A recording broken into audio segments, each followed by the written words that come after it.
Namaste. People don't hear words, they hear intentions. So, more important than what you speak is how your words make the other person feel. And my personal favorite is the risk you take in your youth will make you smile in your old age. These are the great words of our esteemed guest speaker for today, Shri Avelo Roy. A warm welcome to one and all present here to the session Lessons from the Bhagavad Gita by Avelo Roy. I, 𝗗𝗏𝗄𝗲, feel extremely privileged to be standing as an MC in front of such an august gathering. Vakratunda Mahakaya Suryakoti Samaprabha Nirvignam Purme Deva Sarvakareshu Sarvada. Prayer instills positivity and a sense of guidance in our minds. I request Priyanka to come forward and invoke Ganesha's blessing on all of us through a Ganesh Stuti.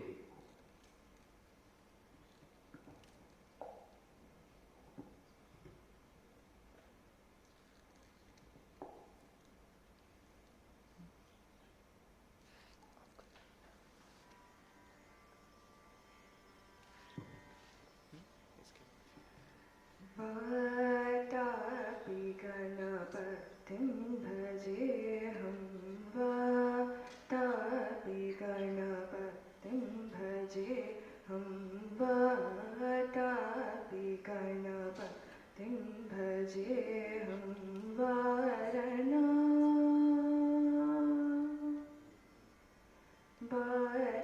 वारणास्यं वरप्रदं शिवातापि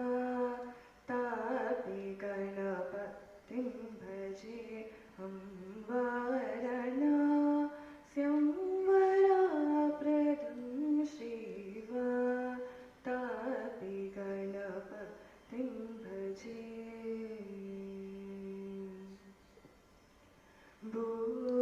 भूतादिसं सेवितचरणं भूतादिसं सेवितचरणं भूतभौतिका प्रपञ्चभरणं भूतभौतिका प्रपञ्चभरणं वितरागिनं विनुतयोगिनं वितरागिनं विनुतयोगिनं विश्वकारणं विघ्नवारणं Vatapi गणपतिं भजेऽहं वारणास्यं वरप्रदं शिवातापि गणपतिं भजे पुरा कुम्भसम्भवमुनिवरा प्रपूजितं त्रिगुणमध्यगतं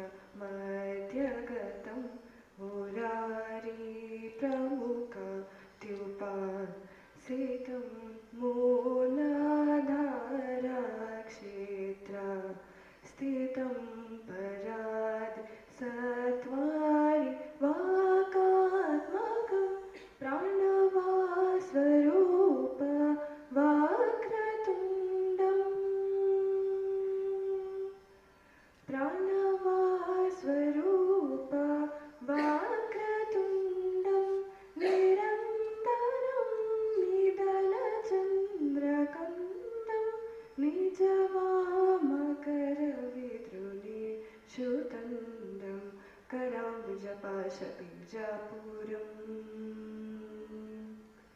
कराम्बुजपाशबीजापूरं कलुषविदूरं भूताहारं हरादिगुरुगुहतोषितबिम्बं हंसध्वनिभूषितहेरम्बं Vatapi गणपतिं भजेऽहं वारणास्यं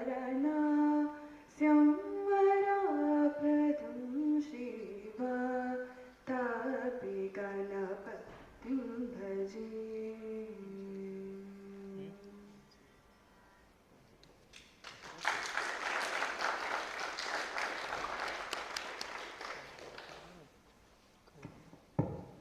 Thank you, Priyanka. As it is truly said, great personalities are not born. They are made by sheer efforts, and perseverance. Such is the virtue of our today's guest speaker, Shri Avelo Roy, who is an icon in society to be looked up to. I welcome our speaker for today, Shri Avelo Roy, entrepreneur and managing director of KolkataVentures.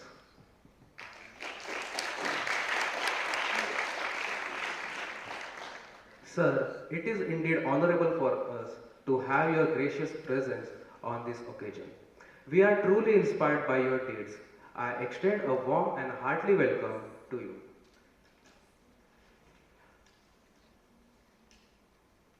I welcome Professor 𝗗𝗗𝗃𝗗𝗃, former director of NITK, to the event. I also welcome Professor 𝗂𝗗𝘂𝗲𝗃, the faculty advisor of 𝗗𝗗𝘃𝗲. I request Professor 𝗂𝗗𝗃𝗃𝗃, the faculty advisor of 𝗗𝗗𝘃𝗃, to welcome our guest speaker, Mr. Avelo Roy, with a flower.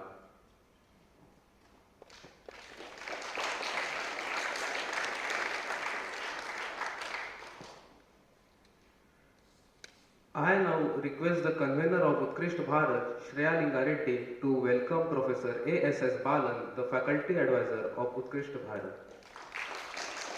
Thank you. I request the convener of Indic Renaissance Lecture Series to welcome Professor 𝗗𝗗𝘃𝗃𝗃. Okay, he is not among us right now due to some reasons. So I would like to continue. I cordially welcome all the professors, my dear friends, and each one of you to this event. We appreciate you taking off your busy schedule just to join us today for the informative interaction.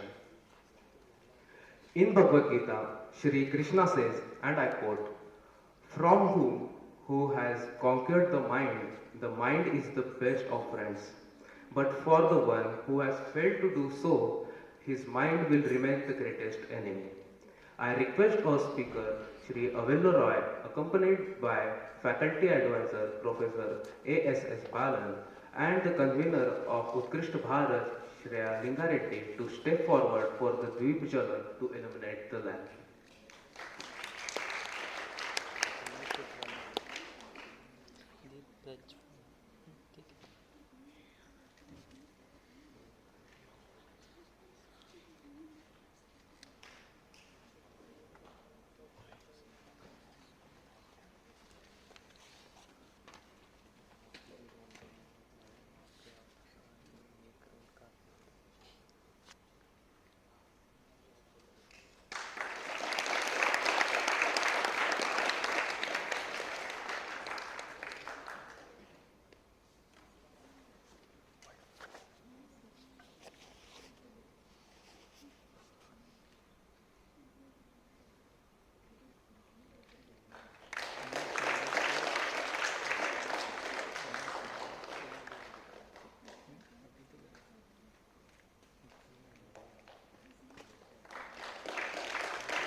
Now introduce to you our guest speaker's accomplishment. Avelo Roy is a serial tech entrepreneur, investor and TV host who started his first startup at the age of 19 around his patent pending technology. He pulled this off while studying as a computer engineer at the Illinois Institute of Technology. He built it to a multi-million-dollar valuation by the age of 22. Let me tell you, sir, the biggest challenge I had when I was 19 was to submit my assignment just before the deadline. He is currently the MD of KolkataVentures and the director of ECC Engineering Private Limited, Kolkata. Let me now present to you some facts and figures about our guest speaker today. He has had over 500 plus speaking engagement in the US and India, including the White House panel for entrepreneurship education, Startup America, Invest India at Rashtrapati Bhavan, TEDx Talks, Josh Talks, and more. A stark entrepreneur in this era, Avelo Roy has put numerous efforts through KolkataVentures in the past 5 years, which have resulted in 500 plus revenue generating startups responsible for more than 4,700 new jobs created in 10 states of East India. He is also accredited with over 150 awards in India, the US, Canada, and China. During the course of preparation of this script, I had the opportunity to go through some of Avelo sir's talks. And the one thing I realize and assure you all is that when it comes to expressing an idea in front of this huge audience, this man is the A class. It gives me immense pleasure to be amid such a distinguished personality. We now have 𝗧𝗶𝗺𝗲 to brief us about our beloved club, 𝗗𝗗𝘁𝗲 and Indic Renaissance.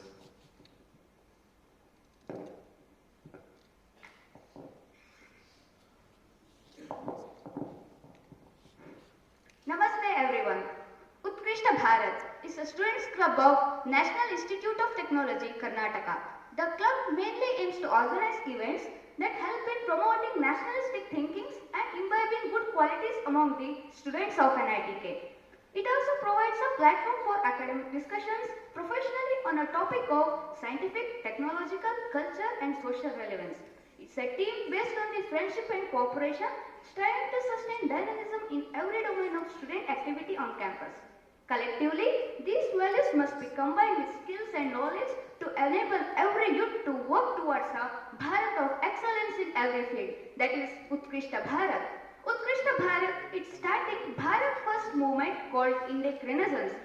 As the name suggests, it's a one-of-a-kind event to revive Indic values and culture of Bharat and also to instill a sense of pride in our countrymen by which we will not merely a witness but an active contributor to the growth of and revival of greatness of Bharat. We are excited to announce the Indic Renaissance Fest, a celebration of vibrant cultures and traditions of Bharat. This movement will be an opportunity for the community to come together, experience the diversity and richness of our cultural heritage through music, dance, food and more. Now, I would like to call upon today's our guest speaker, Shri Avelo Roy, to share his insights about the topic Lessons from Bhagavad Gita, a step-by-step guide to high-performing life. Over to you, sir. Let's welcome him with a big round of applause. CEO of Motorola and Nokia, people like that, guiding me through, giving me their wisdom, things to do, things not to do. And with their help, I was able to get this going, in a middle of a recession, in the middle of a difficult time when US and the world were struggling in 2008, 2009. That's when we built our first startup. And, the team, there's a saying in the entrepreneurship community that an average idea with a great team is bound to succeed. But a great idea with the average team is almost undoubtedly going to fail, right? So as students, we realized students, don't have that experience that I need to get to a commercially viable product. So we got these amazing people with great industry experience, head of technology for Motorola, head of marketing for L'Oreal, VP of innovations from Wrigley, people like that come on board, quit their jobs and build all these businesses together in US, India, and eventually Hong Kong and then Canada and other countries. Honored by the California State Senate, for entrepreneurship and job creation. And once I got in the grooves of building business, built 8 businesses, 3 exits, then I started sharing this knowledge through TED Talks, then built KolkataVentures, to give back what I received from my mentors, making that available to our entrepreneur community in India, right? So started with Kolkata, then West Bengal, then East India, and then now we are in 9 countries. And in Karnataka, we have quite a few startups as well. Working with the government of India in 𝗗𝗏𝗃 Bhavan, the Startup India, Invest India, mentoring startups. I'm also a judge of the Startup India Awards. Prime Minister's office sent us to Prime Minister Oli of Nepal, where we created startup ecosystem completely in Kathmandu, right? And today there are multiple multi-million-dollar startups that are creating jobs and rising the Nepal economy, thanks to the gift from India. I'm a guest faculty at multiple IITs, IIMs, and 2 US universities because I love sharing knowledge. This is something I realized after coming to India. Before that, if anybody told me, how would you like to give a lecture? I'm like, no thank you. That's not my forte. I'm a person who builds products and services. I'm an entrepreneur. I don't teach. But somehow or other, I have found, that this is something I really like. Sharing knowledge actually helps me grow. So I love students. I go to a lot of colleges. I've been called the youth icon. I've done lots of sponsorships, investments in student entrepreneurship. And before you know, the government recognizes what you do and they invite you for your feedback. And today I sit on multiple think tanks, policy making, and we pass policies and laws that helps you, when you graduate, to have a better life and more opportunities and more schemes. So what I'm going to share with you today about a high-performing life, it's not somebody else's story. It is the things that have worked for me and thousands of my mentees who have used these principles to become successful in life, not just professionally but also personally. And that's where Bhagavad Gita comes in. Bhagavad Gita is not a book about rules and rituals. It's a book about life. It's a manual to life. We are born, no one tells us how to live life. If you get a gadget, you get a car, there are, you can watch YouTube videos, you can get some guidance, this is how this works, or this is how this, particular feature works. But in life, we don't have that a lot of times. Sometimes grandfather, grandmother, parents, they help us. Sometimes teachers help us. But the Bhagavad Gita is a comprehensive understanding of how to find happiness in life. So that is my foundation, and I will be referring to it throughout my presentation. All right, the first thing about high-performing life that I'll talk about is empowering your dream with a deadline, right? Now, we all have dreams, and sometimes the dream is vague, sometimes it's specific. Mostly it's vague. Vague dreams don't come true. Specific dreams do. So when you're dreaming, be very specific.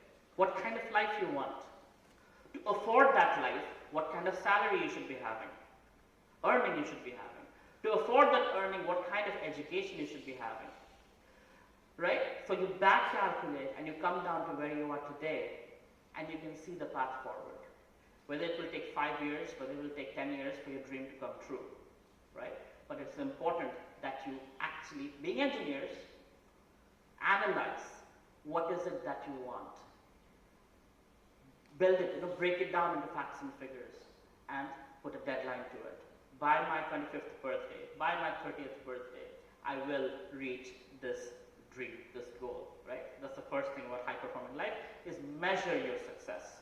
Unless you measure it, you can't achieve it. Think big. When you're dreaming, don't dream small. Think big, but start small. You can't start big.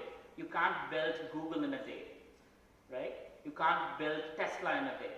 Elon Musk started by selling video games, and then PayPal, and then Tesla came, right?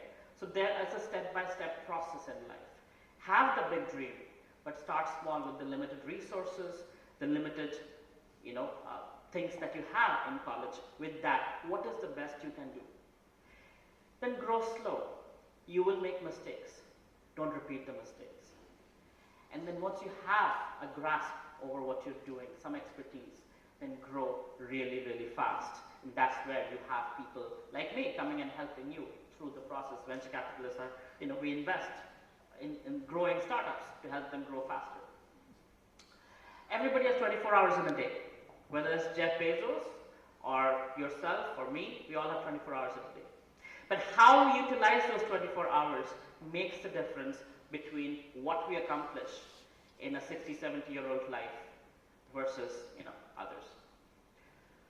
So, here are 4 kinds of things to be aware of, 4 kinds of activities to be aware of. What you love and you're good at, right? There are certain things, I love to do it, and I'm very good at it. Let's say chess, let's say dancing, let's say cooking, right? What you don't love but good at, right? You don't like it, but it's okay, you are gifted with it, so you do it. There are certain things that you love, but you're not good at it. For example, I would love to fly airplanes, but I don't know how to. Someday I would like to learn, right? what you don't love and you're not good at. Right? There are certain things like that also. So this is passion. You love to do and you're gifted at it. You are good at it. This is for paying bills. You don't like it, but you're good at it, you get paid for it, so you do it. Day in, day out, pays the bills. Then comes your potential, something you really want to do it, you know you're gifted for it, but you don't have the skills yet. Some courses, some things, and it will take you there. And lastly, daily chores. You don't like it, making your bed, cleaning your room, you're not good at it, but you do it because you have to do it, right? So let's forget about this side for a second and focus on this side. This is where high-performing lifestyle belongs. You as an individual, you're gifted uniquely by God in one or two things, right? Every one of us in this room, especially you are the best and the brightest students in the country, being at the NIT, right? We're all gifted by one or two things, and they fall in this category. Either you're really good at it and you found out, right? You love it and you're good at it, or you know that you have that proclivity, you have that inclination, and you would like to get better at it someday with practice, with knowledge, with guidance, right? Martin Luther King, he says something amazing. You know Martin Luther King? How many of you know him? Heard of him? Oh, good. Okay. Smart audience. For those of you who don't know him, he was a man who gave equal rights to blacks, who was part of a movement of giving equal rights to blacks and whites. When blacks were not allowed to vote, they were not allowed in the same bus as whites, they were not allowed to use the same bathrooms. This man fought for their rights and gave them equality. And he was killed for it. He was shot dead. So he says if a man has not discovered something he will die for, he isn't fit to live. It's a sense of fire, you know. Freedom fighters. If you look at those movies that talk about freedom fighting, they had that fire in them. They would risk their lives to fight for their country. Today we are very comfortable. And that's a wonderful thing. Whenever I see Instagram reels, people dancing and dancing and dancing and dancing, and it's great. People are happy. And there's a lot of people who paid for us to be happy, to have this freedom, to do whatever we want, to be global citizens, to be successful. But we have some responsibility too. And that's where the fire comes in. Because with gratitude comes the fire to reciprocate. I have received something amazing. Let me also be part of this movement of making India incredibly, incredibly proud. Right? And this is the room where all of these students are here. The last few colleges I went to, the audience was full. And I was told it was a requirement. But over here, you guys have come on your own volition. You're voluntarily here. So I understand, even though the audience is less, it is people who have high intent. And I read your questions that you filled up during registration. Incredible questions. So I'll cover a lot of those topics as we speak.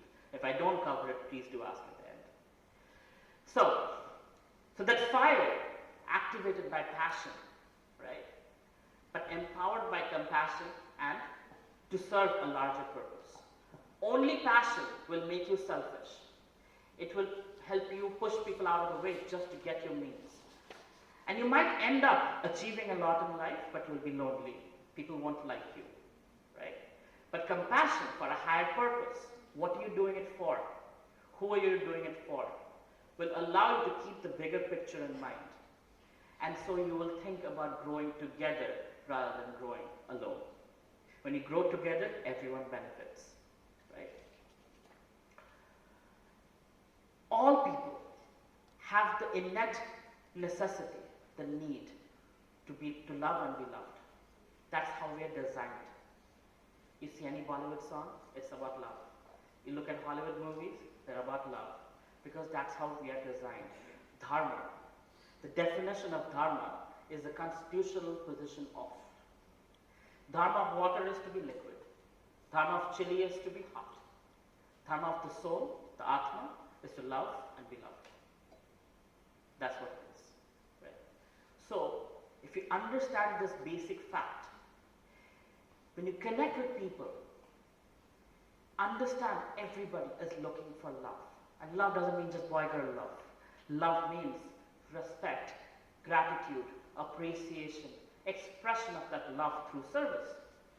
something positive you say, something positive you do. Your teacher, teaches you every day. Appreciating, thank you for your service. Thank you for your effort. Because of you, I've learned something new. Thank you very much.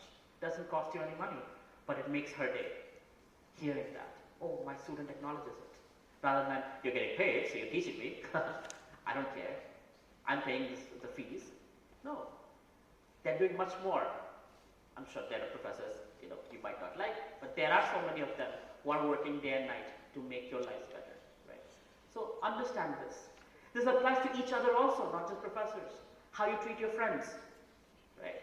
Tomorrow, I can guarantee you, 10 years from now, 20 years from now, many of you sitting here are going to be leading industries, leading administration, leading different fields.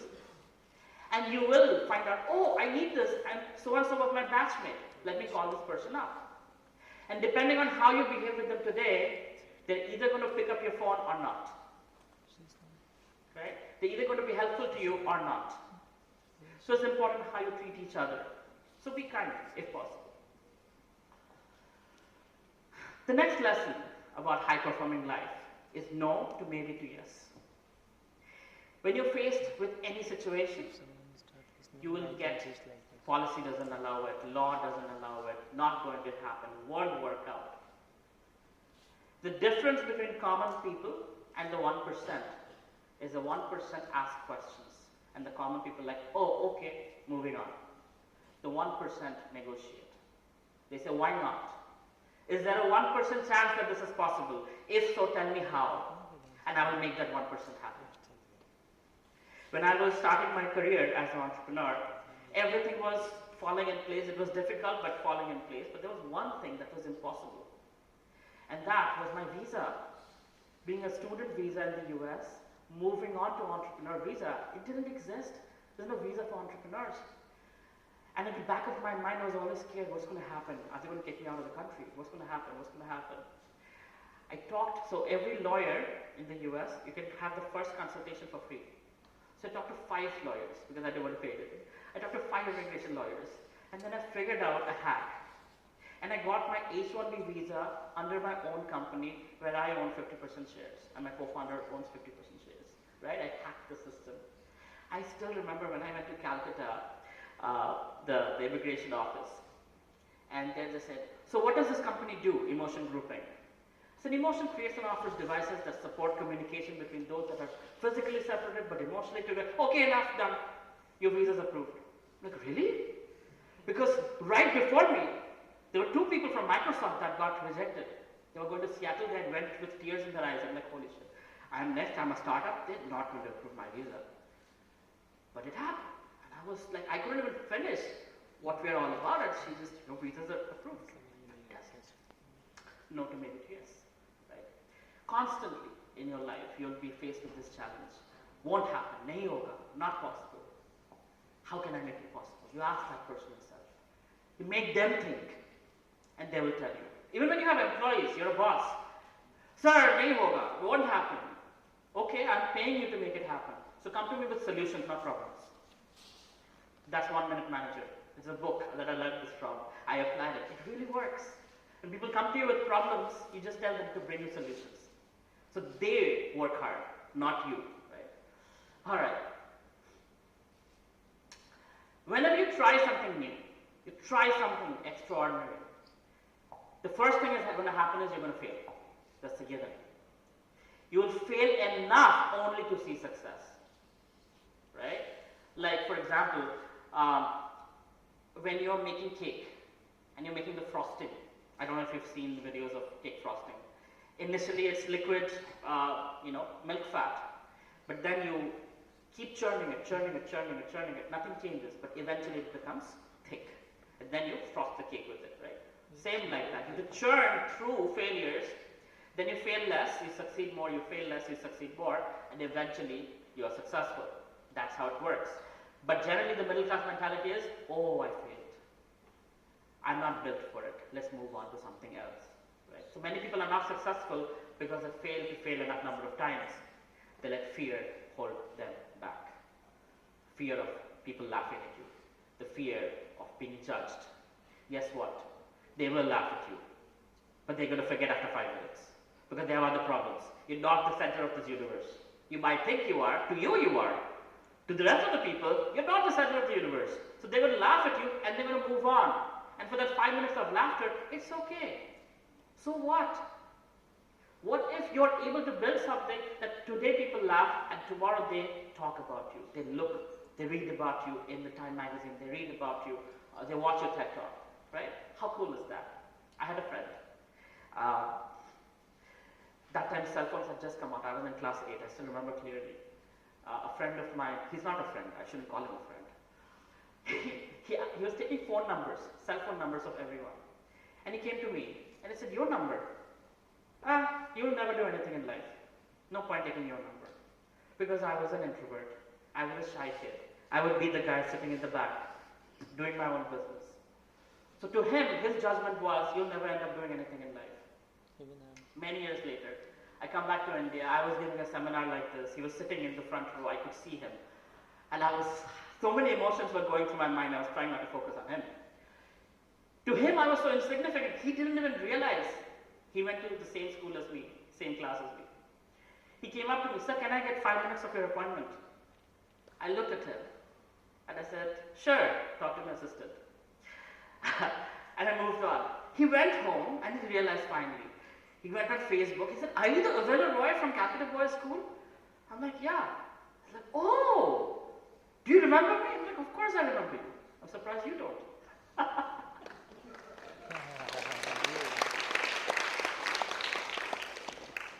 That's the reality. That's how it works, right? So don't worry of people laughing at you. Eventually, they will ask you for your appointment. Anyway, get a mentor. It makes life a lot easier, right? I was going to China and for manufacturing. I was 21 at this time. And I had no idea what to ask, who to deal with. I was going to a manufacturing fair where there are 5,000 manufacturers. So one of my mentors was 𝗂𝗶𝗺𝗲. Joe had been manufacturing in China for 40 years. Very, very amazing guy. Built so many products, very successful. I said, Joe, can you help me what to look for, what to do, what to ask? He said, Avelo, I'll find you the right manufacturer for you. Let me call TI, Texas Instruments. You know Texas Instruments? Yes. So he called Texas Instruments. They got me the right person. I was referred by Texas Instruments to a manufacturer in Shenzhen. And Joe told me, Avelo, look for this, look for this, look for this, ask these questions, and make sure they're going to try to fool you in this way. They're going to make you write the contract in that way. So just make sure these are the things you keep in mind. And if you do this right, you'll be taken care of. I'm like, great, thank you, Joe. So I land in Shenzhen from Hong Kong, and they send me a Mercedes limo. Very beautiful, you know, and I end up, there's a red carpet, there's a big board that says, welcome to Avelo Roy. And the CEO, this is like a 50,000 employee company, massive company. The CEO personally was there to receive me because I'm referred by Texas Instruments. I get out of the limo and he looks at me and he's like, where is Mr. Roy? I'm like, I'm Mr. Roy. He's like, you're like my daughter's age. I'm like, well. So he was disappointed. He thought, this is a kid. TI referred this guy to me? Oh, what's happening? Then we went to his office. We sat down. And I was not deterred by his arrogance. I kept on asking questions because I'm the one paying him. And he said, he realized and he said, you know what? Now I know why you were referred to me. I can't believe you're asking me all these questions. You know what you're doing. I'm like, I do know what I'm doing. And although I don't have the experience, but I have people who have told me what to look for and what to do. And we ended up, you know, sealing the deal within 3 days, and manufacturing started right after that. Point is, the 5-minute phone call with Joe saved me all the, you know, going to 5,000 manufacturers, finding out, getting screwed, getting cheated, going through all the problems. Just 5 minutes with a mentor, right? My life hack. Even today I use that, right? Whenever I'm in dilemma beyond my ability, I'll always call somebody who has been there. And that person will save me time and money. I was investing in a company, and they said, oh, Reliance is our partner. We have our sensors on every, you know, geo antenna and this and that. I'm like, this is a great deal, and we were about to sign a deal for $1 million. Something told me I should ask. So there's a gentleman in US, Mr. Kaplan, Ed Kaplan. He was on the board of Monsanto, agri business, right? right? And I asked him, hey, there's this technology, I'm going to invest in this company, just wanted your blessings, is everything good? He's like, well, this technology has existed for 14 years in the US, and in India there are 9 players, he doesn't have a patent, ask him about it. If he has a patent, he's the one to sign for. But if he doesn't have a patent, he will get chewed out. You will lose your money. I said, oh, really? Okay. So I'm going to sign the shareholders agreement. And I asked them, do you have a patent on this technology? They're like, we will get it. I'm like, no, but do you have it? How will you get it? Because there are all these other players who are already in the business and they have the patent. Oh, how did you find out? I'm like, that's not the question here. And I backed up from the deal and I saved $1 million. And just a few days ago, I met one of the partners. I'm like, what happened to that business? He's like, well, we fell apart because you knew the reason why. I'm like, thank God. 5 minutes of phone call saved me $1 million, right? Very important point. Fear. This is what debilitates us, stops us from getting from point A to point B, stops us from dreaming, stops us from acting on our dream, right? Where does fear come from? What does ignorance mean? Not knowing. I don't know. Knowledge is not there. If I turn off all the lights in this room, right, it will be pitch dark and you'll have a difficult time getting to the door. But if somebody turns on their phone, with that slight light, you can find the door. Om ajnanatirandasya jnananjanashalakaya. There's a saying that my guru has opened my eyes with a torchlight of ignorance. Knowledge is that light. With knowledge, fear goes away. Right? When knowledge comes in, fear leaves. And there's healthy fear and unhealthy fear. Like if you're doing public speaking, it is said public speaking is second fear to death. Fear of death, after that comes fear of public speaking. I was one of those people. Tremendous fear. So there's healthy fear, where there's a healthy level of stress, where you're prepared and you make sure that you do your best. And there's unhealthy fear, where it panic attack and you collapse. My first TED talk, I was having that unhealthy fear. I told these guys, don't put me after the lunch slot. And they put me after the lunch slot. The first few sessions I heard, incredible sessions. I was like, I'm not even worth sitting here in the audience. What is because speaking there? Lunchtime, I just left. My best friend told me, Avelo, don't do it. You're going to screw up all these relationships. People have expectations. Don't do it. It's a TED talk, for God's sake. Get back in there. He called my mentor. My mentor told me, remove yourself from the center and do this for a higher purpose. Do this as a service to Krishna. The person was speaking, introducing me on stage. I was standing over there, and I just started thinking, okay, Avelo, remove yourself from the center. You'll make a fool of yourself, but that's okay. This is for a higher purpose. This is for a higher purpose. I got on board, I spoke something, and it was very well received. In fact, it was called the currency of relationship, and I used a lot of Bhagavad Gita quotes. They said, you cannot use a 3-letter word, God. So can I quote Gita? Yes, you can quote Gita, but you can't say God. Okay, that's fine. And it was such an incredible experience. So many people came to me with questions, and they wanted to learn the Gita around the world. When it went live, my TED talk, people around the world reached out to me wanting to learn Gita, and I started a Skype class. It was before Zoom, 2013. And that still continues today. People learning Gita and applying it in their lives. So there's healthy fear and there's unhealthy fear. Unhealthy fear can destroy you. And let's talk about that. Unhealthy fear is suffering in imagination. Because our mind, the Bhagavad Gita, our host nicely mentioned, right? The mind, uncontrolled mind, worst enemy. Controlled mind, best friend. So uncontrolled mind leads to imagination. Oh my God, oh my God, oh my God. It's all going to end. There's no other option. I'm going to die. This is going to be so embarrassing. Everybody's going to just laugh at me. Oh, my life is over. Right? Unhealthy fear. So, it's important that we right-size the fear by focusing on what we can control and ignoring what we can't control. Past, you can't control. So blaming the past won't help. Other people, you can't control. The government, you can't control. What is it that you can't control? Take a note of it and do your 100%. Do the best you can do in any given situation. That's all you got to do. The rest is in the hands of God Almighty. Right? So that reduces your stress level. I have done my part. Now let's see what happens. So this is what it looks like. You know the bell curve, right? So 66% probability, it will be somewhere in the middle. It won't be the worst, it won't be the best. Highly likely you will be somewhere in the middle. So it's not so bad, right? So fear becomes right-sized. Oh, okay. It felt so big in my mind, but now that I think about it analytically, it's not so bad. Probabilistically speaking, I will end up somewhere in the middle. Sarojini Naidu, my great-grandmother, she, 100 years ago, was faced with a very difficult choice, the love of her life. She wanted to marry somebody who was not a Brahmin. She was Chatterjee. She was born from a Brahmin family, Bengali Brahmin family. But grew up in Hyderabad and fell in love with Telugu, who's not a Brahmin, who's not from our Bengali community. And everybody in Dhaka and Kolkata, all her relatives were like, no, don't do it. But her father said, go ahead, you have my full blessings. And she did marry the person and became an ideal. After that, she wanted to study. Go abroad. Oh, you're going to lose your religion.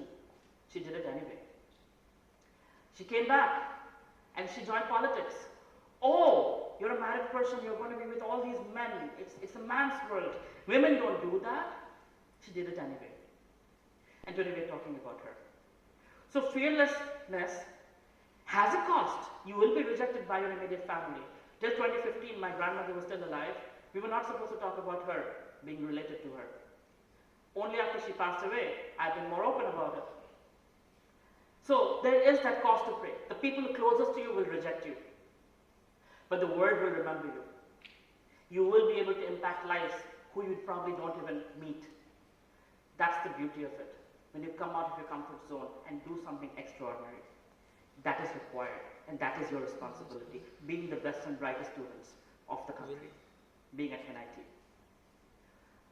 I had no option but to do this, right? When the economy tanked and everybody else, backed off because investors are not investing, back in 2009, me and my co-founder continued. We're like, till we become homeless or dead, we will continue our startup. We don't have any other option. We will not get a job. And we were written about in Huffington Post. Seeing this article, many people reached out to us. We were rejected by 300 investors. Can you imagine that? Pitching, constantly getting rejected, still going strong. My mentor was like, I told my mentor, I'm done, I think we should stop. He's like, no, I didn't tell you to stop. Keep going, you've not tried hard enough. Like, not tried hard enough? 300 rejections? Are you serious? He's like, yes, you've not tried hard enough. Keep going. Wow, okay. So we kept going. Then we ran out of money, and we started selling cheese biscuits on the streets of Chicago. Saturdays, I would bake these biscuits. Sundays, I would sell them. Eventually, we realized people have allergies, right? Especially middle-aged women, gluten allergy, lactose intolerance, this and that. And they pay a lot of money for food that is meant for them. So I found out, what is gluten-free flour? Let me go check it out. It was 6 times more price. It was very expensive. I said, what does it have? Garbanzo bean flour. I'm like, what does that mean? And I found out it's besan. I went to the Indian district, bought besan, with that made these cheese biscuits, and sold them 6 times higher the price. 600% profit. Fantastic. Working 2 days a week, and we are making good money to sustain ourselves, pay our phone bill, pay our rent, and everything else. And 5 days a week, we are building our tech business and struggling along, getting rejected by investors. Eventually, we won the Entrepreneur Idol, where we got a massive funding, from Northwestern University, and a bunch of investors came together. And, like Indian Idol we have for music, in the US is Entrepreneur Idol for entrepreneurs. So we beat Harvard, Cornell, all these big universities, right? And we were the first.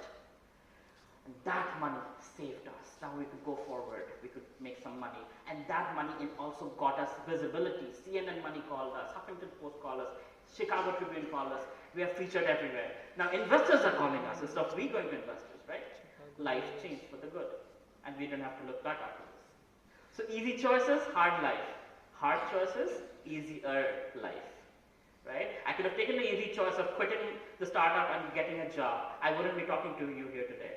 I would be working in some desk job in Chicago and working till age 65 till I retire, just to pay off my house loan, car loan, this loan, that loan, right? That's what 99% of our population goes through.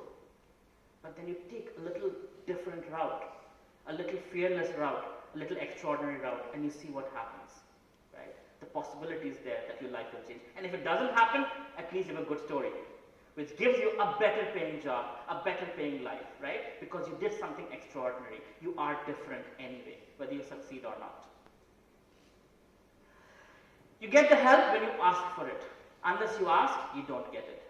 If you're stuck with your ego, you will struggle alone, you will cry alone, and nobody gives a damn. But when you ask, only then people can come to help. In the Bhagavad Gita, Arjuna spent the whole first chapter telling why he doesn't want to fight this war. All good reasons. Second chapter, he goes on and then he's like, I don't know what to do. My Gandhira is falling off. My throat is parched. Krishna, please don't be my friend.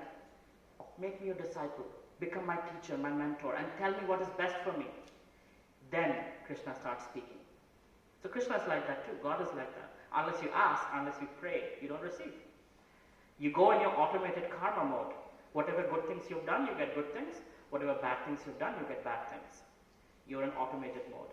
But the moment you pray, you tell God to intervene, you ask Krishna, invite him to your life, things start changing. Because he can change your karma, he can change time, he has access to everything, right? You have to ask. Only then you shall receive. A mentor shows you where to look, but you decide what you choose to see. Your life is yours. Bhagavad Gita is a book of principles. Krishna doesn't say right hand, left hand, go this way, go that way. He gives principles. And he's so humble, he says, it is my opinion that Bhakti Yoga is the best kind of yoga. This Jnana Yoga, Ashtanga Yoga, Karma Yoga. But chapter 6, text 47, he says, according to my opinion, Bhakti Yoga is the best. Whose opinion matters? Beyond God, right? It's Krishna's opinion. But he says, my opinion. He doesn't say, follow it. And Arjuna keeps asking questions, multiple ways throughout Bhagavad Gita. Same question Krishna answers in different ways. To the point when Arjuna finally comes to the understanding, 𝗗𝗁𝗁𝗲𝗏.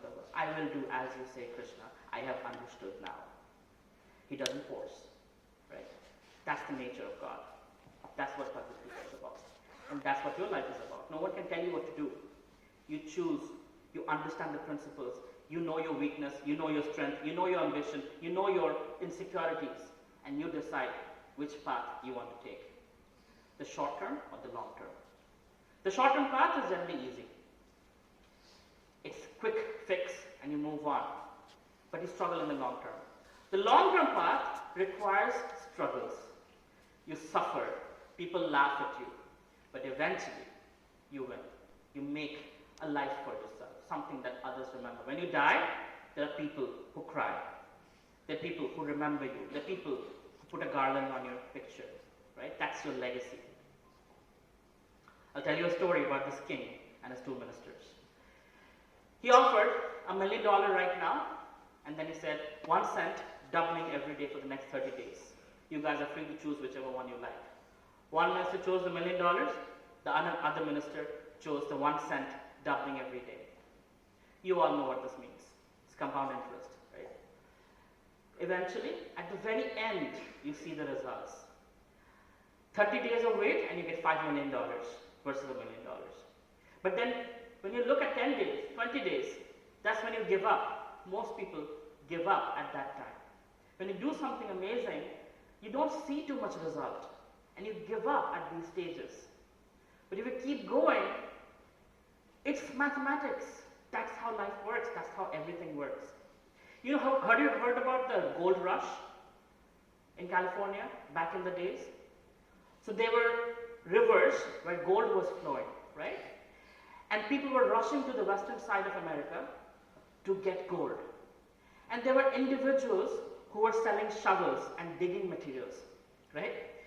So there were people buying plots of land. So one person, he bought a plot of land, he kept digging. He found gold and enough gold to pay off the shovels and everything that he had borrowed money for. After digging a while, he said, you know what, that's enough. I don't think there's enough gold, any more gold, so I'm going to stop and sell this plot to somebody else. Somebody else came, they bought the pot. After 8 days of digging, they got so much gold that that person started America's first steel company, right? And he became the richest man in America. So it was only like 8 feet below the point where the other person thought there's no more gold here. Other person kept digging, and he found so much gold, he became the richest person, and he built the first steel company in America. So that's how life works. We generally give up too quickly because we don't understand how this situation works, the long-term effect works in our lives. And those who understand it, they play the long-term game and they win. It doesn't require rocket science. Warren Buffett said something interesting. He said, if you want to make money in the long term, you don't need intelligence. If you want to make money in the short term, then you need a lot of intelligence, a lot of hard work, and you still might fail, like day trading and things like that, right? So applies to everything. So right choice versus popular choice. Right choice is what is right for you. You're uniquely gifted. You are a unique individual. What is the best thing for you versus following others' path? Even in the Bhagavad Gita, Krishna says, don't follow others' path. Follow your own, right? So follow your own path. Figure out what is your strength, what is your weakness, and do what you think is best for you, rather than following 𝗗𝗵𝗂𝗲, right? Popular is not always right. Right is what is right for you. And it might not be right for others, but it's right for you. Even 90% of the people are doing it. You still can be a different person, right? What applies to 90% of the people don't apply to me. I have a lifestyle that is very different from most people. And that's fine. I'm okay with being unique. I don't want to fit in a box, right? Long-term versus short-term. Make your choice. When you're making the choices, think about the long-term implication and the short-term implication. Ethical versus unethical, right? How you're going to be perceived in the future. What impact are you making in this life? Bhagavad Gita, Krishna says in chapter 2, text 14, the matra sparshas to kantiya 𝗓𝗲 ushna sukha dukkha. That happiness and distress, sukha dukkha, is like 𝗓𝗲 ushna, winter and summer seasons. It's always changing. You're engineers, so you'll relate to this, right? Happiness, distress, happiness, distress, happiness, distress. If you're happy, know for a fact distress is coming. Good economy, know for a fact recession is coming. You're in a recession, know for a fact good times are coming. That's how it works. Krishna designed it that way. Going through a breakup, next love is coming. You're in love, you think nothing can change, I'm going to get married to this person, breakup is coming. Trust me, it happens all the time. In college, you'll at least go through 2 to 3 breakups. Exactly. And eventually you learn. Anyway, or sometimes you never learn. I have a mentor, he's married like 4 wives, one after another, not all at once. And he still thinks at the age of 65 that he will make the next choice, will be very good. Yeah, it's He can afford it, he's a billionaire. Anyway, so world works like that. You look at the GDP, you look at the oil prices, everything goes up and down, up and down, up and down. When you understand it, you take advantage of it, right? You invest when things are down. You make money, you sell it when things are up. Invest in yourself, that's the biggest kind of investment. Is teach yourself skills, teach yourself qualities, teach yourself new ways of doing things. Invest in yourself, right? Soft skills are no more soft. They're more important than hard skills. I've seen so many people who are extremely gifted, but they sweat at an interview. They can't talk, they can't smile, and they don't get the jobs they deserve. One of my friends I started my startup with, he told me, well, I will be with you till you graduate. After that, I will not be an entrepreneur. I will join NASA or some space research company. His name is Brandon Lloyd. So Brandon was a very intelligent person, but he was not a very good student because he was always involved in college activities. Just like me, I was also not a very good student. So both of us would be involved in student government, running for election, building startup, presenting, pitching, leadership academy, this and that. So when NASA came to our college, there were 4 people who were shortlisted. 3 of them had a perfect GPA. That means 100%, right? Brandon had a 2.3 GPA, which is like C average. Guess who got the job? It was Brandon. The reason? It's not the academics. It is the fact that he's a leader. He's personable. He's a good communicator. He's able to adapt to new situations. And today, I was so happy, so proud of him. He's a 92nd flight director of NASA in charge of the Mars mission. He's 2 years senior to me. So that's how it works. It's not about the GPA. The soft skills are as important as the hard skills, right? So develop those things. Learn how to deal with other people. Learn how to be likable. And you will not be perfect in one go. You keep trying. You build, you measure, you learn, you build, you measure, you learn, you fail, you try again, you fail, you try again. My name is Avelo Roy. Avelo is derived from the middle name of Thomas Alva Edison. Thomas Edison is known for light bulbs. How many times did he fail? You counted?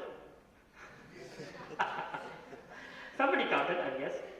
So, if he didn't try, like when his friend asked him, why are you crazy? Why are you trying so many times? He said, I've figured out 9,999 ways how not to build a light bulb. I just need one way to build a light bulb, right? And that's why we are sitting, well, it's not so lit up, but you get the point. So small changes, sustainable changes every day towards your goal. That's the idea. You keep trying, you keep having a goal, and you keep moving every day. Not like you heard a motivational speech, and then you go all out, and then you forget about it. Like what happens 1st January, we have New Year's resolution, 30th January, it's all over, right? Why? Because motivation oozes out. Willpower has an expiry date. Did you know that? Just like your milk bottles have expiry date, willpower has expiry date. It doesn't work. So you can't be just motivated and pumped up, you have to have a plan. And that plan requires you to do little bit every day towards your goal. Small commitments every day towards your goal. And you will grow exponentially. Follow the power of compounding that I showed you. Right? If you have a goal of $1 million, you break down that goal. You break it down further. And you see it becomes a lot more chewable, a lot more achievable. Right? Same thing with anything in life. Something that looks impossible, you break it down into small chunks and you start nibbling at it day by day, every day. Have a to-do list. Put 3 things on that to-do list and every day accomplish it, accomplish it, accomplish it. So Henry Ford said, whether you think you can or you think you cannot, you're rightly doing. Right? And this is where Bhagavad Gita again comes in my life. The belief system. Krishna says, Aham bija pradapitaha. I am the seed-giving father. And to me, that sounds like when father has something, I have it by inheritance. So if Krishna is my father, my potential is unlimited. The action I take is massive. The results I get is incredible. And my faith develops, yes, I am a child of God. I am divine by nature. And I keep trying major actions, massive results, and I keep going. I was made fun of as a child, bullied a lot for being short, for not being a sports person, right? I was not outgoing, I was an introvert. I was not the person you would think who could do anything in life, like that friend of mine who thought, understandably so. But the belief system was always there. Anything is possible. If Krishna is my father, anyone can do anything, given the potential is unlimited. And that has happened so many times over, so many times. One time I was testing Krishna. So I heard from Bhagavad Gita, there's a verse that says, Matta smriti jnana apohanamcha. Smriti means memory, jnana means knowledge. From Krishna comes knowledge, memory, and forgetfulness. It was second year in college. I had a very tough engineering exam the next day. And I was just learning Bhagavad Gita. So I was like, let's test God. So what was happening was we had these question papers from previous year's students, right? You guys do that here in college? You have test papers from past exams? Yeah. I also did that. So me and my friends, we were in a room and we were filling out test papers. I was getting 50s and 60s. My friends were getting 80s and 90s. I was like, They're like, well, you're probably going to fail tomorrow. I'm like, yeah, seems so. So I went to my room, I had a little altar, I had a little picture of Krishna. I said, Krishna, I heard in Bhagavad Gita you said, from you comes memory, intelligence, and forgetfulness. Well, let's see tomorrow. And I went to sleep. I woke up, I went to this place called Academic Resource Center. We have on campus, it's called ARC, Academic Resource Center. There, senior students teach junior students. Like second year students teach first year students. Third year students teach second year students, like that. So when I went to ARC, the guy who was teaching that particular course, he had like 20 people around him, like a chakravyuh. I was like, last hope also gone. I am definitely failing today. So I sat down dejected. And I'm like, now what do I do? And came this Pakistani guy, he's like very hefty, big guy. hated me, hates India, always talks shit about India. I don't like him. He's not even a good student. He always fails and whatnot. So he sat down next to me. Avelo, why do you look dejected? I'm like, just go away. Why are you bothering me? No, tell me, why you look dejected? I'm not prepared for this exam. I'm going to fail. So I'm not happy about it. I can't even get help from this guy. He's surrounded by so many people. He said, tell me, where is the problem? Show me. No, you can't help me. Like, show me. See, just give me a small formula. No, it's easy. You can get that problem solved with this formula. I'm like, oh, okay. That was my missing link. Everything fell in place because of that one thing. I took the exam. I got a 96 out of 100. My friends came to me and said, you cheated. I did. 𝗗𝗃𝗗𝗃𝗗𝗃. Right? I tested and Krishna reciprocated. It's like, interesting. My friends got 80s or 90s. That Pakistani guy failed. That's the interesting part. Right? Now he's also Then I failing. got faith. I'm like, belief system. Potential is unlimited. Why not build a startup? Why not change the world? Why not do impossible things that are possible? Oh my God. Krishna is really my father. Bhagavad Gita works. This knowledge is real. This is incredible. Let me dream bigger than anything. Right? And my journey went on. But in this journey, it is important that we don't listen to our worst enemy, which is the uncontrolled mind. Enemy speaking, Krishna says so. Uncontrolled mind is your worst enemy, controlled mind is your best friend. So your worst enemy is sitting inside you, telling you all the negative talk. That's what it does. And you need to learn to not listen to it. And you will think you're crazy. I like this quote from 𝗗𝗃𝗃𝗃. It's the crazy people who actually make a difference. They make a dent in the universe because they make the impossible possible. People who think inside a box, they only do what is possible. They don't think anything is beyond that possible. But those who are crazy, they don't listen to their mind, they're mad, right? That's why they achieve what they do achieve. So it's important to understand this. Because your mind, which is your worst enemy, is being influenced by Arnab Goswami. the news you watch, the movies you watch, the songs you listen to, the friends you have, the gossip you have around you, all of that influences you. And it puts you in that kind of a cage where you think the world is going down, everything is bad, there's no hope, right? That's how the industry, the advertising industry, the news industry, that's how they make money. When they make you feel scared, that's when they can make money from you, right? So what do people do? They work very hard, they go to the shopping mall and they buy. Because they have been told on the commercials that your clothes are not good enough, your shoes are not good enough, your watch is not good enough, your phone is out of date, your car is ugly, so you should go buy. And in a capitalist society, that's what you do. You go buy and buy. You work harder, get promotion, work 15 hours a day, 12 hours a day, get that BMW, get that private jet. Yes, I'm successful, and then you die. Because you're exhausted. I know somebody, he had the dream of buying a Ferrari when he was a young kid to get girls. He finally was able to get a Ferrari when he was like 60 years old. Teeth has fallen off, hair has fallen off. But he was like, I got the Ferrari, but no girls. Anyway. So be a creator. Be a part of the 1%. The 1%, why they're different is they create, they lead, they think differently. Create products, services, organization, non-profit, business, whatever you want to build, create something. Instagram Reels, create something, become a creator. Sell something, make something, fail, fumble, fall. That is life. Now you're alive. A dead person doesn't do all these things. A lot of dead people around, you'll see them. They're zombies. They go to work, they come back from work. Wife asks, how was your day? They say, my day was good. How was your day? My day was good. Kids, how was your day? Good. Everybody's good. And nobody's alive. You've seen a dollar bill? There's a bald guy on the dollar bill. His name is Benjamin Franklin. He has a very beautiful quote that says, most people die at 25 and they're not buried until they're 75. What happens at 25? They get What? exhausted Why? due to their work. Like What else happens at 25? Come on. Marriage. Marriage, thank you.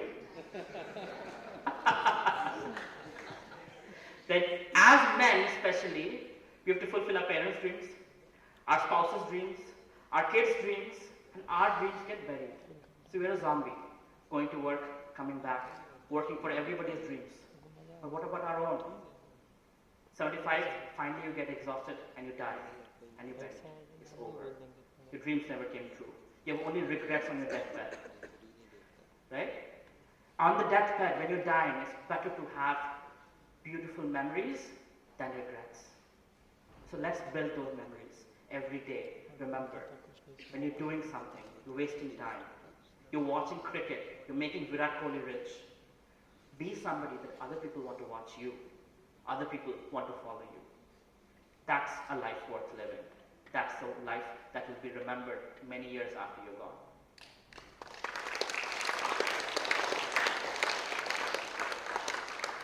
Use social media to your advantage. Don't get used by social media, right? Travis and Ryan met on Twitter and built a multi-billion-dollar company called Uber, right?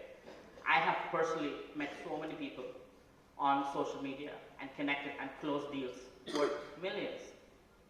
So social media is really powerful. The artificial intelligence is very powerful. How many of you use ChatGPT? Right? Very powerful. Use it. Don't get used by it. These are multi-billion-dollar industry that have recommendation engines, and they're here to use you because you are what they're selling. Who's Facebook's customer? Really? You think so? You're not the customer. You don't pay for Facebook. Use it for free. I am the customer. I pay for advertising. I want your data.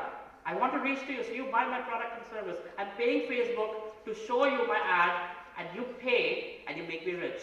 So Facebook monetizes on your privacy, monetizes on your data, monetizes on what you watch. When you scroll through, when you slow down on a certain video or a graphic, Facebook realizes you have interest in that. That's why you slowed down. Aha, I'm going to show you more of these. Maybe on the 8th one, you will stop and click, and you are predictable. We all are predictable. We are not very different as human beings. That's why Netflix can tell you which movie you want to watch, 95% chance. YouTube knows what videos to show you. Instagram knows how to keep you hooked for the next 2 hours. Because we are not very different. And these predictive engines can actually figure out what to show you, to make you click, to make you pay. It's a science. While I sleep, I make money because my artificial intelligence systems are there selling for me, right? While I'm talking to you. So understand this and don't get used by it. Use it to your advantage. Be on LinkedIn, get that internship, be visible, be searchable, be that person who other people follow. Be the 1%. But then there is a big problem there. It's easy to get swayed away. There's massive artificial intelligence engines and tiny us. The mind needs control. Just like the car needs control, the video games need control, the dog needs control, the mind also needs control, the life needs control. And that's meditation. As you meditate, Krishna says of all the yajnas, japa, chanting, meditation. So when you meditate, you're able to focus your mind's energy into something, whatever your goal is in life, and allows you, empowers you to give your 120%, right? So control and meditation is very important because it allows you to see with clarity. Otherwise, a fuzzy vision. You're like, oh, I think this is best for me. Maybe let's gamble with life and take this choice. Versus, I have data, I have clarity, I understand what I want, and I am going to take this step. And by this date, my dream will come true. Right? Empower your dream with a deadline. Unless you have clarity, how will you walk towards that? High-performing habits. So step-by-step guide to high-performing life starts with certain habits. Daily meditation. Every high-performing individual, from politicians to entrepreneurs, everybody has a daily meditation regime. You should too. Daily to-do list. Like I said, 3 things on the to-do list. 3 things every day towards your goal. Break it down weekly, monthly, daily, right? Every day you're moving towards your goal. Give 100% attention Do whatever you do, make excellence your brand. Reputation is repetition of your behavior over a sustained period of time, right? So, when you do something over a period of time, people know you for that. People love you for that. That this person is reliable, this person is hardworking, this person is honest, this person is loving, compassionate, etc. You build your reputation by giving 100% attention, being a person of excellence. Say no, be selective. Whether it's watching a movie or reading a book or dating a person, be selective. You deserve the best. Don't just go with the flow. You know who goes with the flow? Dead fish. Dead fish goes with the flow. But those who are conscious and alive, they make choices. They're awake, they make choices. And the Bhagavad Gita is teaching us to wake up. Krishna tells Arjuna multiple times, get up and fight, O Arjuna. Because he's crying, he's debilitated. Get up and fight, O Arjuna. So wake up, learn to say no to distractions, and yes to that one thing that you want. Study books, blogs, get mentorship. Learn from other people's mistakes. That's the best hack. Learn from people who have gone through your path and they have struggled. It has taken them much longer, so you can reduce your journey, right? The time. I started at 19 and built my first $1 million by the time I was 21. Why? Because I had amazing mentors who had told me in their 40, 50 years of career what they did right, what they did wrong, what I should do, and what I could avoid, what are the pitfalls, and how to go over the situations I was going through. I listened, and I made it my own, and I applied it in my own way, right?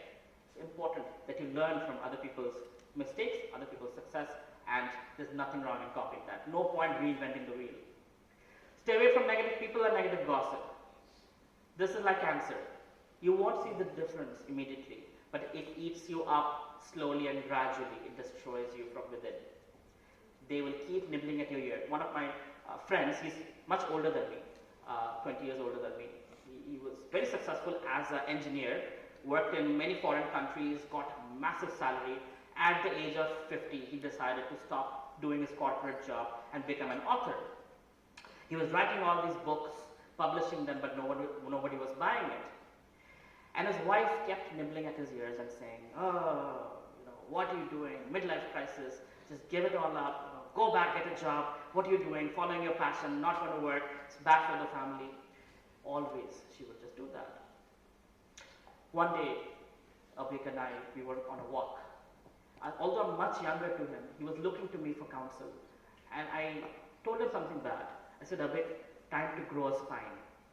You've been a spineless for a long time. You might want to think about separating your ways from this wife.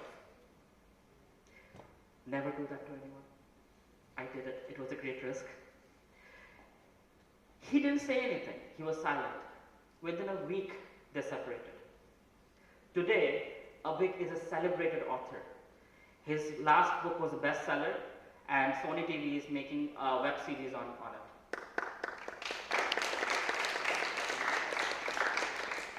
His wife is in Jodhpur and he is in Calcutta, and they're in good terms, but he has realized that this negative talk is not helping him. So they've decided to not be divorced, but be separated. She's having her job and he's having his passion turned into a career where he's successful now, finally.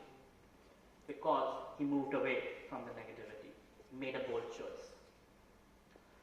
Give back out of gratitude. Whatever you receive, always give back. When my mentors were helping me and I didn't have much to give back, I asked them, what can I give back? What can I do for you? They said, what will you do for me? Give it forward. Give it to the next generation. And that's what I've dedicated my life to, is helping you guys, your generation, so you can be more successful than people like myself. Your journey can be even shorter than mine, from 0 to million, or feeding 1 million people, or doing whatever great things you want to do in your life. Reward yourself, lastly, right? That's very important. When you write those to-do list, remember, if you tell your mind, hey, if you finish these 3 things, I'm going to reward you with something amazing. That could be anything, whether it's a treat, a sweet, calling a friend, a movie, some time on Instagram, whatever it might be. Deprive yourself from that reward until you finish those 3 things, right? It will force the brain, it will give you the motivation to keep going, and eventually you'll finish those 3 things, and you will keep moving through life and get over lethargy. How many of you suffer from lethargy? Good, you're honest, right? This is the brain hack to get over lethargy. That you reward yourself, you reward your brain and tell them, if you finish this, I'm going to reward you this way. And the brain listens and it finds ways to make it happen. Skills, oral and written communication and negotiation skills. Negotiation is so important. This is one thing that makes sure that you get the most out of life, right? Life gives you X, you say, I want X plus 20. Unless you ask, you don't get. You have to ask. I'm sure. How many of you go to your professors and say, sir, 5 marks more? Yes, very good. Very good skill to have. If you can do this well, you can do this throughout life, everywhere, whether it's salary, whether it's, whether it's puchka or what do you call pani puri. Like in Bengal, when you get pani puri, it's a given that you will ask for a free pani puri. Everybody asks. And the puchka wala has a small one. We call it puchka in Bengali. Right? So, always negotiate. Effective communication is getting the other person to do something that you want them to do. Not just speaking fluently, but getting them to take action. Learn that skill. Coding. You might be good at it, you might not be good at it, but it's important to learn logical decision making. It's important to know how technology works. How to search on Google will be much easier if you know how to code, how search engine works, how ChatGPT works, how any of these technologies work. Learn coding. Design. If you know how to design, you can be making 5 lakhs a month starting salary. UI UX designers who are well trained start at that salary. Imagine that, right? What is UI UX? User interface, user experience. Amazon's UI UX alone makes billions and billions of dollars, right? The e-commerce platform, they don't have a salesperson. They have an e-commerce platform that is designed to perfection to help you buy the things you want to buy. And if you click on a bag or a shoe, that thing is going to follow you around to no matter what websites you go, right? It's called retargeting. So UI UX, the design that you make can be very, very powerful today. Project management, whether you're an entrepreneur or an intrapreneur or anything, even College Fest, you need to know this. Makes you a leader when you know how to get things done. Data analytics and digital marketing, make sense of data. Know how to market yourself. Even the finest things like hashtag research. If you're on Instagram, use the right hashtag so you're more visible. If you're on LinkedIn, use the hashtag with the most following so your articles get seen more. You are more visible. Your jobs that you're looking for, they can find you. Right? Money management, very crucial. College doesn't teach you this, but it is something that helps you do anything in life, from managing a family to managing a business. Lakshmi Devi has many names. Credit, cash, favors, right? Favors being the most important one actually. A lot of times you don't realize, a friend of mine, not friend, again he's much older. All my friends are like 20 years older than me. I live in that type of world. So venture capitalist. He's a friend of 𝗗𝗗𝗄𝗃, Paytm. So we were invested in common companies, and he was mentor of 𝗗𝗗𝗄𝗃. So they were having tea one day, and he told Vijay, hey, there is this company called, I'm not going to name it. Okay, there is this company, why don't you look at it? And Vijay said, oh, we're looking at that space, let me see. Within 2 weeks, they bought it out. In the newspapers, the amount that was given was $20 million. It was a little less than that, but I'm not going to tell you. But point is, because of that relationship, within 2 weeks, the company got sold for close to $20 million. If they didn't know, that startup wouldn't be found, and today they wouldn't exist. I'll say the name anyway, Nice Day. Right? It's like basically hotels. If you book the hotel today, between 9 a.m. and 11 a.m., you get like 40%, 50% discount. They were doing well, but not tremendously well. Paytm bought them out and made them part of Paytm Hotels. Right? So connections really, really help. Know what credit is, favors are. Use credit cards to your advantage. Use loans to your advantage. Right? Use the system, the banking system to your advantage. Interpersonal skills. Being likable. right? Knowing the psychology of what makes you charming, even if you're not very good looking, even if you're not 6 feet tall, even if you're not muscular, or for girls, whatever it is, voluptuous, right?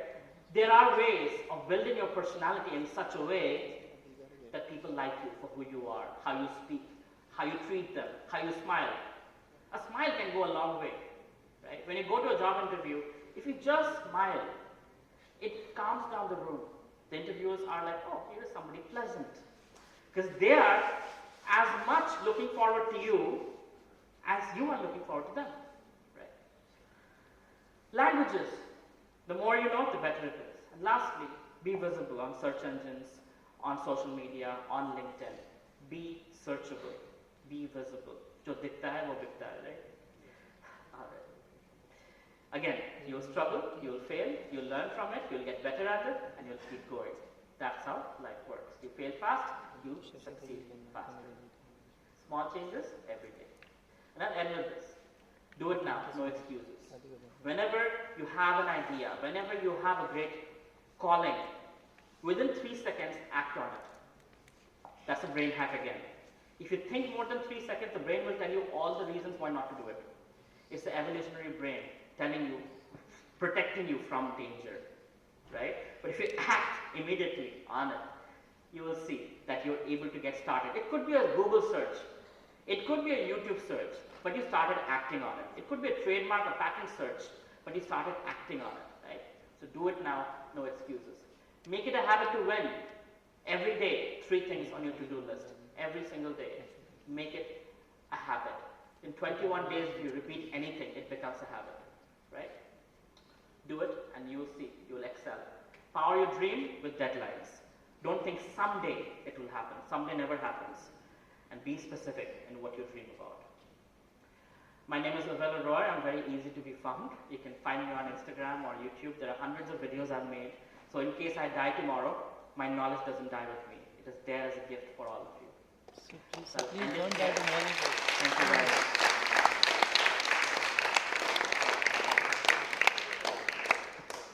There are questions. Thank you so for the enlightening words. Now we shall have a question and answer session from the audience. If audience are having question, please stand. Do they have mics? Wireless mics? Hello, sir. Hi. Myself, There's a mic waiting for you. myself, 𝗧𝗶𝗺𝗲. Try to test my knowledge. It is important that you know what you're asking. If you have a genuine question, ask. Yeah, that's it. If you don't know what those verses are, then what are you really asking me? Sir, If you don't know what those verses are, what are you really asking me? just before I come, I have just read that. That's what. Okay, tell me in English. While you find it, why don't we go to somebody else and we'll come back to you. Just one minute. Yeah. Indeed, who is interested neither in sense objects nor in their pursuits, that the renouncer of all fancies is said to be one who has reached the Jnana Yoga. Okay, and the next one?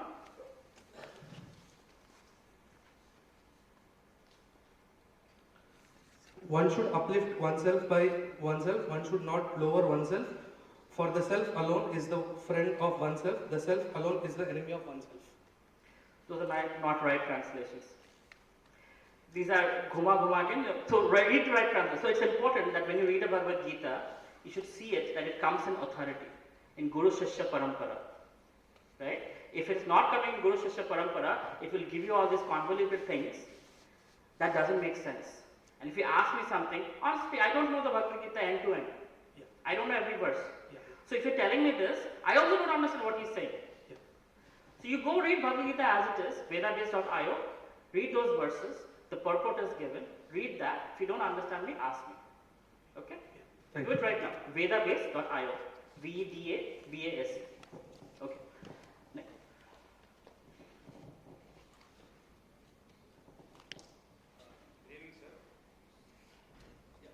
So you had mentioned about selecting the mentors, right? So how would you how would we approach someone that exists in the same field? How would we select the right mentor and how to approach them? Select somebody who has been where you are today and who is where you want to be tomorrow. Now find 10, 15 of them. Probably 9 of them won't respond to you, but somebody would. And that person you ask for 5 minutes. You write down saying, seeking your expert guidance. It bloats their ego, and they want to respond to you. And you need that 5 minutes. If they like you, they give you 15 minutes. And that's how it works. Thank you, sir. Most welcome.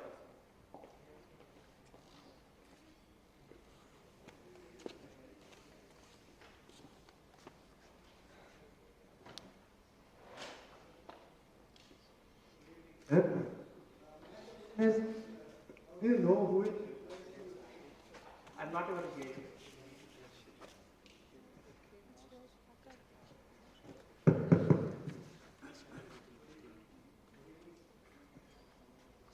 Just shout out loud. Sir, how do you know like who is influencing you, right? When you have a big group, you have all the mentors, you have your friends and everyone. But how do you know that who is actually guiding you properly? Like the person may give you an idea which may not suit you, but it might be helpful in a long-term way. And so my second question is. Hold on. Let me do the first question first. Right? Who's influencing you? Look around you, you'll understand who's influencing you. Right? Whose words reach you deep inside and it makes you think. That person is influencing you. That's how you identify. Now, how do you know if that's the right guidance or not? What you do when you go to Amazon? You go look at the reviews, right? Before buying a laptop or something like that. Same thing you do. You try to see what others are saying. Is this matching what they're saying? Is this what they followed? Or is it something that's a hokey pokey motivational speech? Right? Look at their life. If it aligns with what they say, then take it and make it your own and apply it in your life. Does that answer your question? Yes. Okay. Second question?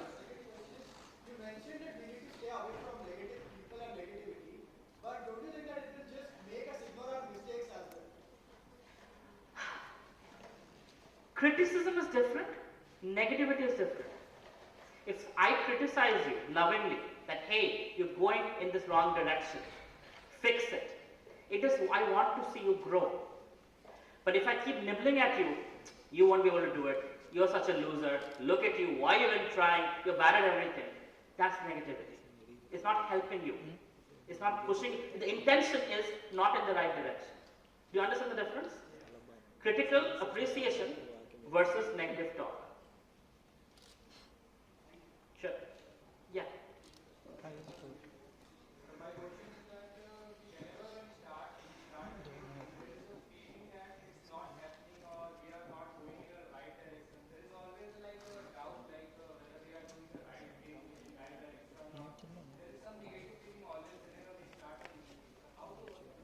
I gave a whole lecture on it. So first of all, expect it not to work. You'll be failing more, succeeding less. Then succeeding more, failing less. You have to give it time. You have to stick to it. You have to get the right guides, the right mentors who have been through your path, who tell you, who guide you through it, who tell you, yes, this is expected this time. Like confusion is expected at your age. You're not supposed to have things figured out by now, right? So like that, when you're building a product or building a business, whatever you're doing, have the right guides who will tell you this is a milestone at this point. This is a milestone. You're going in the right direction. It will get better. Or you're making a big mistake. But the biggest problem is the mind, the negative self-talk that you mentioned. That negativity, for that you need somebody outside to tell you, you're not mad. This is how it works.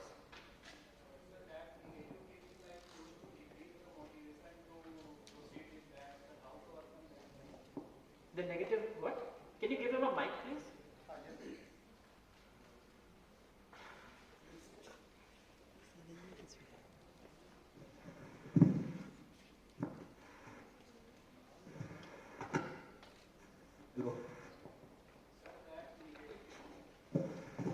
Hello.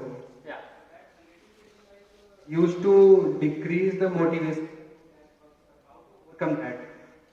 It will decrease the motivation. But look at the dream. What is going to be possible if I stick to it today? If I struggle through and persevere through the short-term problems, In the long term, what would that look like? Is it worth it to go through this struggle? Live it, feel it. What does that long-term ambition look like? What does that life look like? How does it feel to be in that space? It will give you the motivation. If that is not enough, think what it's like to be mediocre. Mediocrity is scary. I don't drink coffee or tea. Mediocrity keeps me awake. The fear of becoming mediocre, right? So what is it like to be a zombie? What is it like to be successful? You look at those two things, you'll get the motivation to go from point A to point B, to struggle along, one more step, one more rejection, one more struggle, but you keep going and you keep going and you don't stop until you see there is success, right? Okay?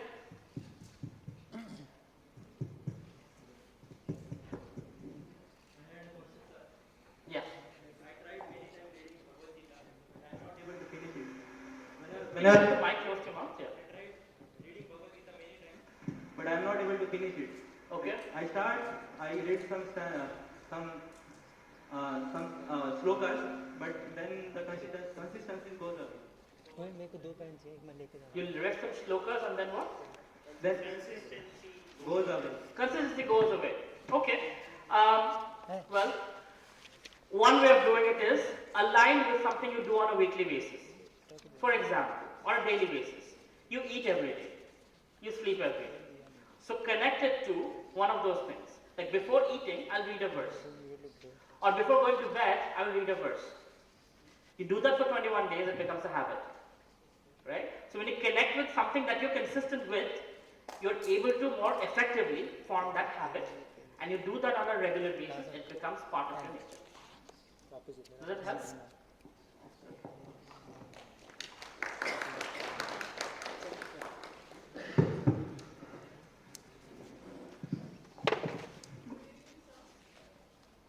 That mic should be just thrown away. It's a toy.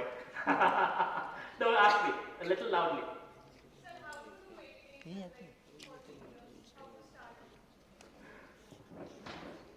Okay. So first thing is there are many ways of meditation, but the meditation that's recommended by Krishna for this Kali Yuga is japa, this chanting of mantras, right? So when you're chanting the mantra, I chant the Hare Krishna Maha Mantra, Hare Krishna, Krishna Krishna, Hare Hare, Hare Ram, Ram Ram, Hare Hare. And the focus is on the sound. You speak the sound, you hear the sound. You speak the sound, you hear the sound, and you stay present with the sound. When thoughts come, you label the thought, you shove it off. Thoughts come, shove it off. Two kinds of thoughts that come.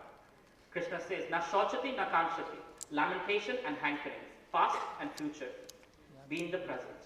So train the mind, stay with the mantra, stay with the sound, be in the present. You do that every day, the mind gets trained to be in the present.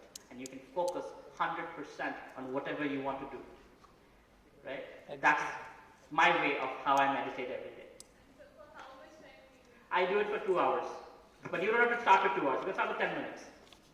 Right? Small commitment. Little by little you can grow it. Most welcome. Okay. Due to time constraints, we will take final 2 questions from the audience before we conclude. Yeah. Sir, you said you started. Sir, you said you started your startup at the age of 19. So what made you to get into entrepreneurship and what motivated you? Who's the most influencer in your life? That question. For me, it was about making change, right? I wanted to build something, create something. That was something that gives me happiness, to solve problems. Now, growing up in my family, I learned there's 2 ways of solving a problem. Either through power or through money, right? So, I was not allowed to join politics. So, entrepreneurship was my answer. So, with technology, I was building products and services. I'm still building products and services that help solve people's problems. So, other than Bhagavad Gita, what are the books that created you to have a strong mindset or like that motivated you? Books. Think and Grow Rich for sure. Rich Dad Poor Dad, Think and Grow. The basics, psychology of money, The Richest Man in Babylon. Those are things that basically give you this understanding of how money works, how it flows. 1 Minute Manager, great way, to manage people, make things easier. So those are some of the books. Thank you, sir. Most welcome. The lady over there, yes.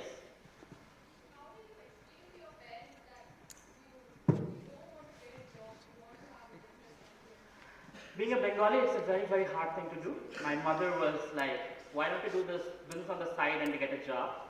Especially when we went through this, separation in my family.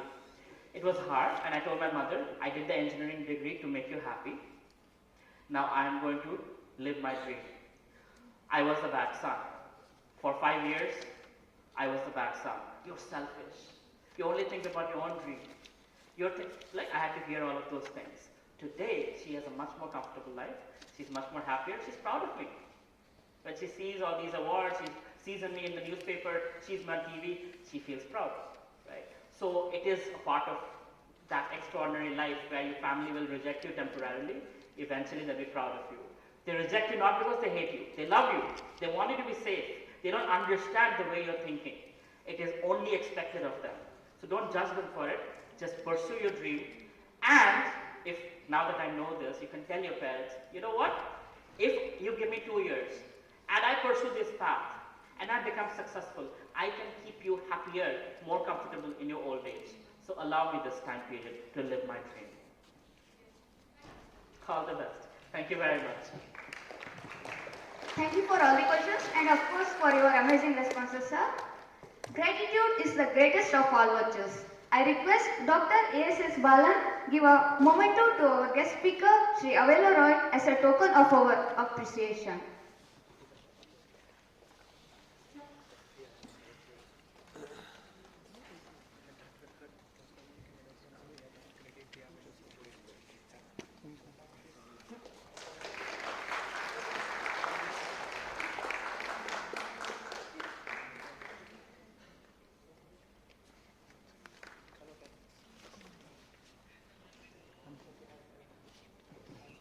Thank you, sir. Coming to the end of the session, I request 𝗧𝗶𝗺𝗲𝗃, the convener of 𝗗𝗗𝘁𝗲𝗃, to deliver the vote of thanks.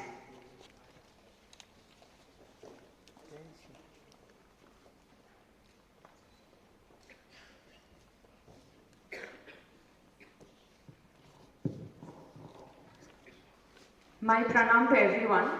It has been an honor to be in the presence of such a wonderful gathering and present this vote of thanks.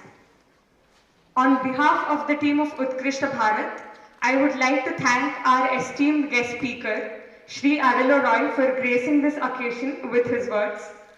I also extend my heartfelt thanks to Dr. Narendranath S., the Dean of Student Welfare, for his support in making this event a success. I would also like to thank Dr. 𝗩𝗲𝗃𝗲 and Dr. Alvin Roshan Pace, Associate Deans of Student Welfare, for their support and cooperation. I would like to extend my gratitude to our faculty advisor, Dr. 𝗂𝗗𝗃𝗲𝗃, for supporting the club and its activities continuously. Lastly, I express my sincere gratitude to the entire team of 𝗗𝗗𝘁𝗲𝗃 for their relentless work, without whom this event would not be possible. Thank you one and all. I request everyone to rise for Vande Mataram, sung by Vineet Narayan.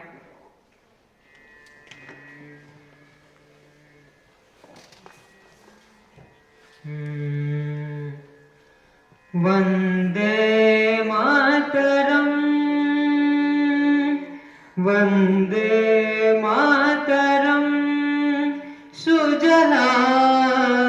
Sufalam, Malayaj Sheetalam, Sasya Shamalam Mataram, Vande Mataram, Shubhrajyosna Pulakitayamini, Phullakusumita Dhrumadala Shobini, Suhasini Sumadhura Bhashini, Sukadam Varadam Mataram, Vande Mataram, कोटि कोटि कंठ कल कल निनाद कराले, कोटि कोटि भुजै धृत खर करवाले।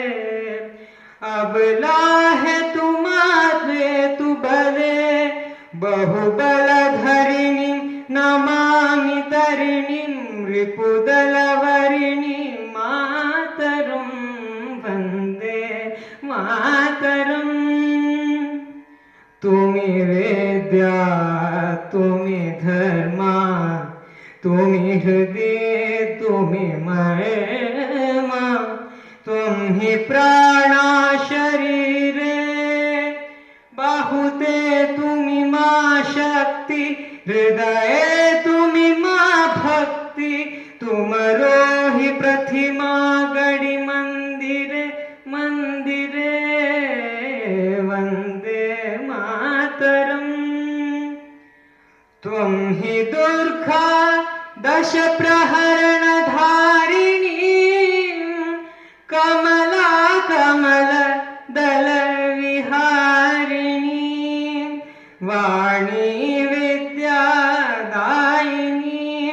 नमामि त्वां नमामि कमलाम् अमलाम् अतुलां, सुजलां सुफलां मातरं वन्दे मातरम्। श्यामलां सरलां सुस्मितां भूषितां, धरणीं भरणीं मातरं वन्दे मातरं,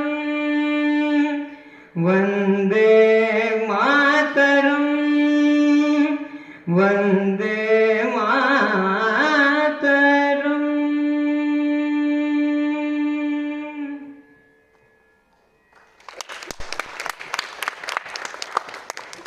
I request the audience to please be seated while we play a video of our future course of events.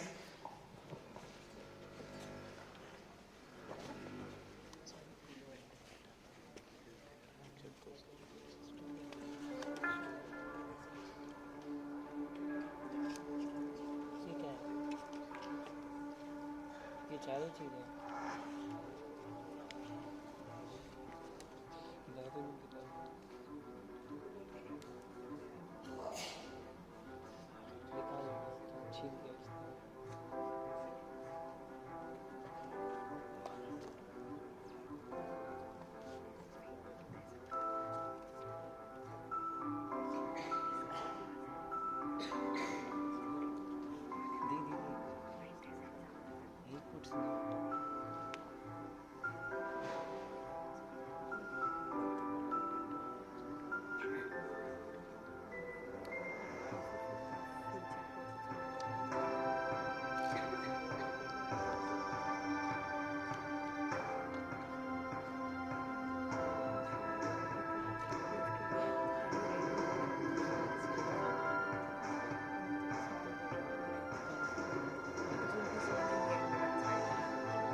As a part of Indic Renaissance, we are going to have an 𝗍𝗗𝗃 quiz on 4th of April at 11 a.m. We encourage all of you and your friends to participate. The QR is being displayed on the screen and the same has even been shared on class groups. The event is open for everyone regardless of your course and your degree. It is open for everyone, every PG, UG, PhD student. It is in teams of 3. So I would like to encourage all of you present here to participate along with your friends.